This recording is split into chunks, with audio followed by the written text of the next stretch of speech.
So keep talking about that, because that really is the next question, is, to bring it back to today. And, the summit is happening in less than 3 weeks, and you are co-chairing the host committee for that summit. So, one of the things I wanted you to give us your opinion on is what you think will happen at that summit, as you look at it from the perspective of today, with all the constraints that we have, not only economically but politically today. Well, I think it's interesting to kind of look at the evolution a little bit. What happened was 2 years ago was the 60th anniversary, right? Now 3 years ago, of NATO, and the decision was made by the heads of state when they met in Strasbourg, Kiel, to have NATO have a new strategic concept. And there was a new Secretary General. The last strategic concept... That was in 2010. 29. And so what had happened was that the last one that had been written was in 1999 when we were in office. So 10 years later, it was important to relook at it. So the heads of state had also decided that there needed to be a group of experts to advise the new Secretary General. And so there are 28 countries in NATO now, and the Secretary General chose 12 countries to be members of the group of experts, automatically irritating 16 countries. Right. And then he asked me to chair it. So, but it was a very interesting exercise because it was specifically trying to figure out what was the mission of NATO, enlarged as it was, with its own membership protected. Among the things that we looked at were the kinds of things that we're going to look at the summit. First of all, what was the whole Afghan mission about? And people began to talk about something called the comprehensive approach, which was that not only does NATO have a military role, but there's also a civilian role in terms of trying to help train who was the security forces, and lessons learned in the Balkans. So sure. Afghanistan was one of the subjects. The other thing we learned while we were doing this strategic concept, NATO actually has more partners than it has members. Right. And the partnerships are very important, and they are other organizations. So if you look at what just happened in Libya, the Arab League was a partner. Right.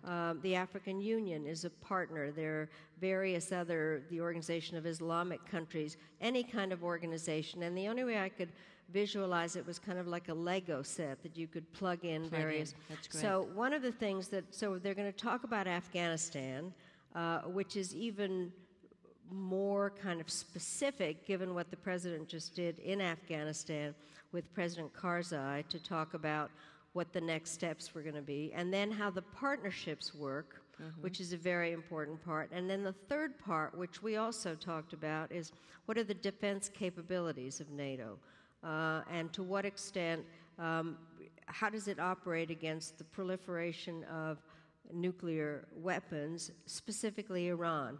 And the difficult part is that it's very hard to persuade the Russians that the defense capabilities are not against them.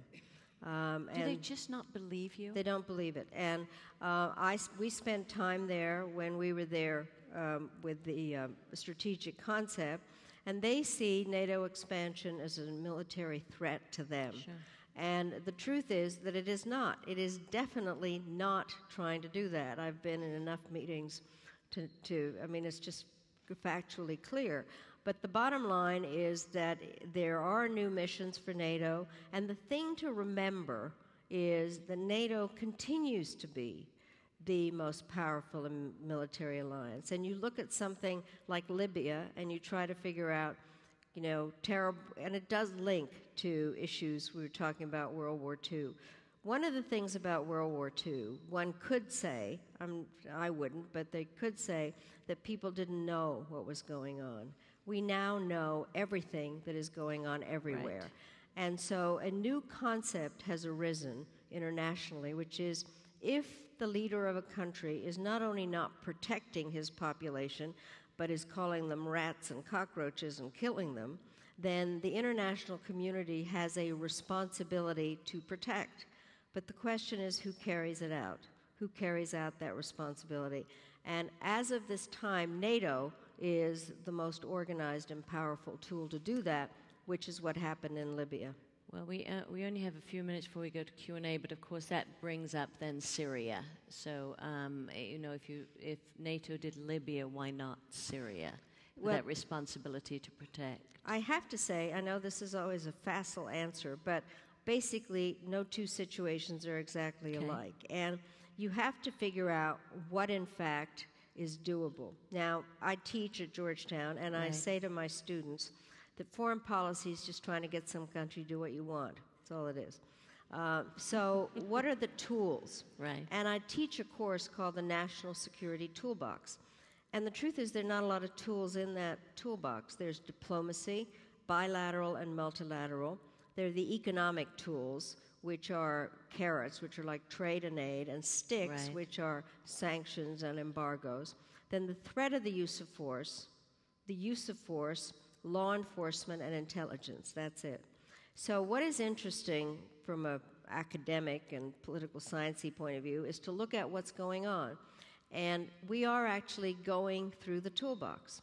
And on Syria, there has been multilateral diplomacy, which is going through the UN, resolutions and sanctions resolutions. And one thing that we learned about sanctions, because the 90s were definitely known as the sanctions decade, and we found out that sanctioning a whole country often punishes ordinary people. Sure. So we developed something called smart sanctions, which target the leadership and the banks and various ways of kind of tightening the pincers around it. And that's what's going on in Syria, plus also trying to get humanitarian assistance in, non-lethal assistance.